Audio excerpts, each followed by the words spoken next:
Welcome back, bestie. Which of the following statements about stress management is true? Today, I am reviewing an article from brainline.org, and we're going to go through their tips. I'm going to tell you which ones I think are really good, which ones are kind of good, and which ones I'm like, that's a huge waste of time, and it'll probably just make you feel more stressed than ever.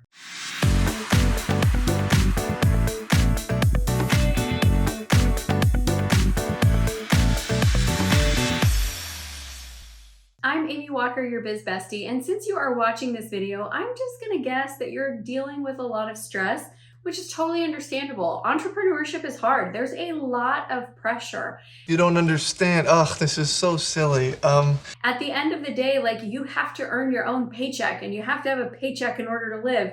So that can really weigh on you, and stress management is such a critical topic when it comes to being a healthy and successful entrepreneur. So in today's video, we are going to go through the tips in the brainline.org article. And as we go through, I'll give you some insights in how you can really use those and apply them for business. And then at the end, I have a couple of things that I want to add in that are specifically stress management strategies for entrepreneurs. All right, let's get started. Okay, so tip number one is identify the source of stress in your life and start a stress journal. Off the bat, I was like, no, thank you. What? Because I have seen people spend so much time trying to dig down through their soul and find the source of all of their issues, when in reality, you can just say, I feel stressed. There doesn't have to be a reason attached to it. And you can do things to help manage that stress. I also don't think keeping a stress journal is a really positive thing to do, because now you're just going to have so much evidence of all the reasons why you're stressed. For me, that would stress me out more. So I think as you move through some of these other more helpful tools, you're going to already start seeing patterns of why you're feeling stressed. I do not think you need to catalog it all. Waste of time makes you more stressed. Okay, number two, when I first saw this, I was like, I hate this tip. And then by the end, I was like, okay, no, I love this tip. So it is practice the 4 A's of stress management: avoid, alter, adapt, and accept. So at first I was like, we can't avoid stressful situations. We're entrepreneurs. But when you read more deeply into the article, it's avoid unnecessary stress. Wow, that sounds great. So there's a ton of stuff that we create lots of pressure on ourselves for, that there's really no reason why. I remember showing up to record podcast interviews with my podcast co-host one day, and I wasn't feeling very well. My brain was not real clear and sharp. And when I showed up, I was very low energy. And she's like, so what's going on, Amy? And I was like, well, just not feeling that good, but I know we said we're going to do it, so I'm here, let's get it done. And she goes, or we could just re-record another time because we're already ahead and there's really no reason we have this deadline other than we just made it up.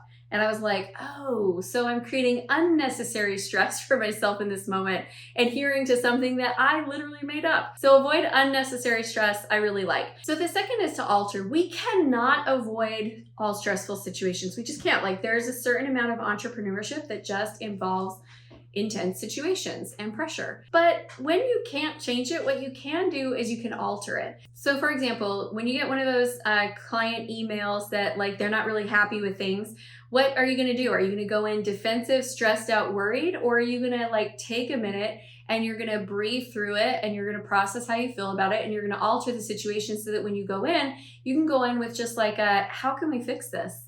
We really want to create a great win for you and a great win for us, and I'm sure we can get there. Let's talk about it. That conversation is not stressful. The first conversation is highly stressful. So you can change the context. Really? Adapt is probably one of my favorites, because if you can't change the situation, you can't change the stress, what you can do is you can change yourself.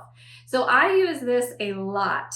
I will start doing breathing exercises or visualizations or lots of different strategies in order to be able to change how I feel in the moment. And I want you all to think about this. Overwhelm is an emotion, not a situation. Can you all think of times where you felt completely overwhelmed when the reality is around you, you're safe, you're fine, everything is okay? But then other times when you're actually in a very chaotic, very overwhelming situation, and yet you feel peaceful.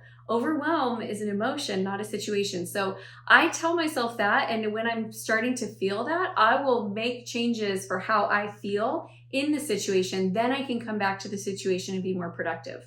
Now, accept is the one that truthfully I really suck at, because I don't like to accept when things are not good for me and good for other people. And so I think that's part of why we step into entrepreneurship, is because we want more control over our environment. So the last one that they have is accept.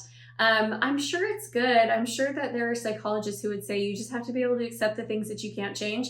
I just have a hard time. I'm not really wired that way. I'm like, no, it's really not working for me. I'm just going to make a change.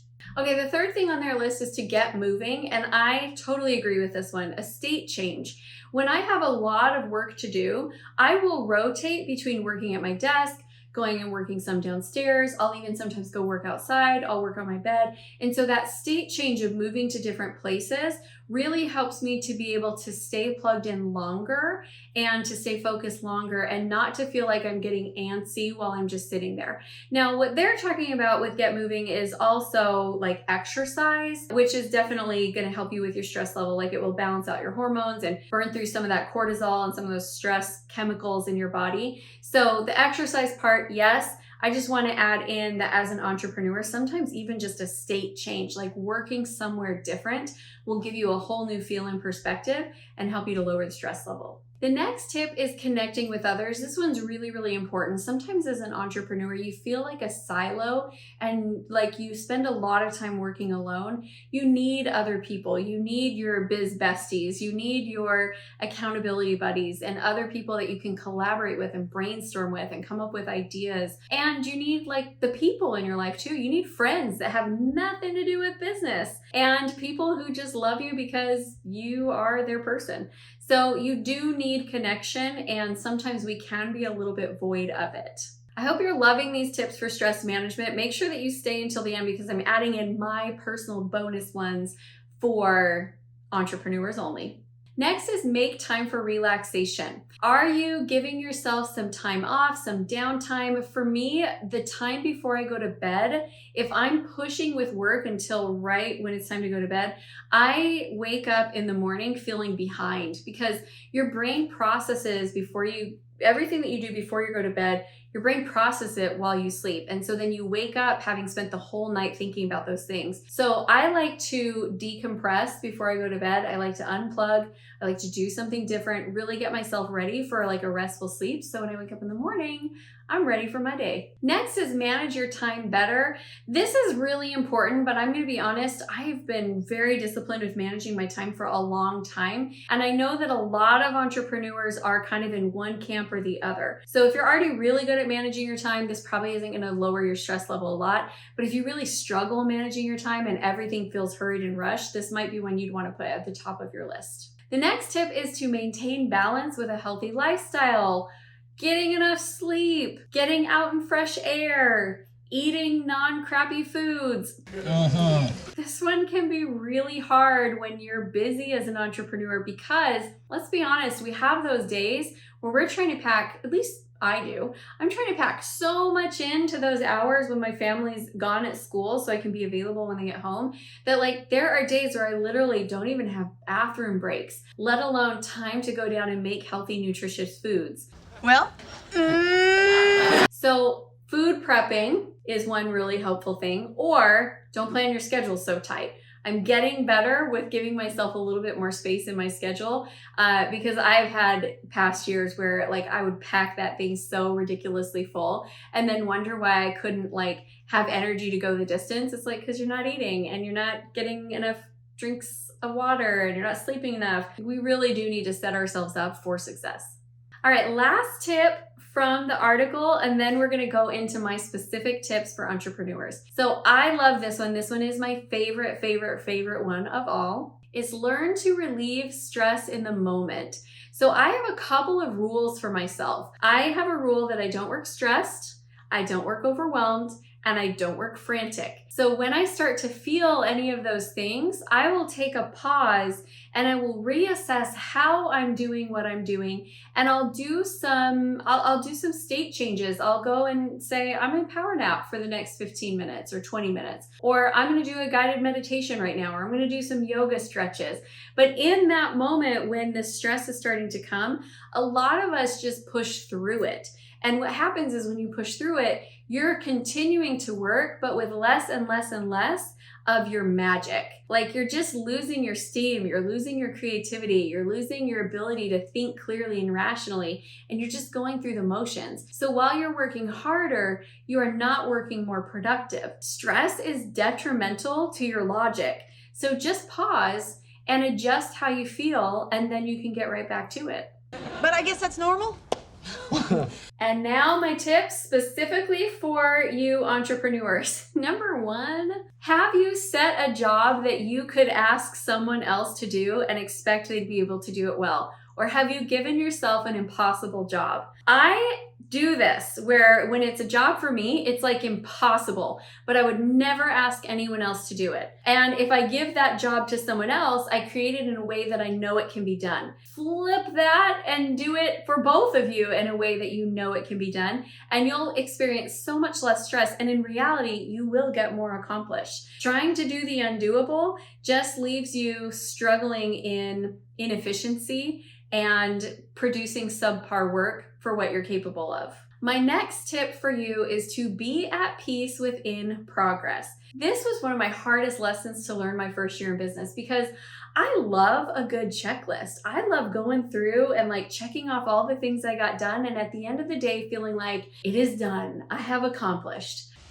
Well, that's not the way that it really works in business, because every time you finish the checklist, there's more that could be done. And every time you reach a new level, there's another level beyond it.